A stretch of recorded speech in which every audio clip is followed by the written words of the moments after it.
बीच साड़ी हमार खिंचता मुदैया तने बता दो कहाँ बारे कन्हैया।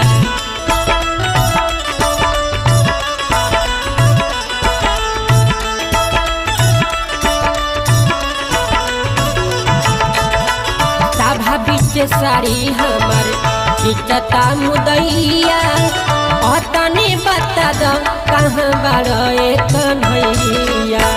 जल्दी से आओ ए मुरारी जी पपिया जसेर भइल बा। जल्दी से आओ ए मुरारी जी पपिया जसेर भइल बा। लेके चक्र सुदर्शन भाव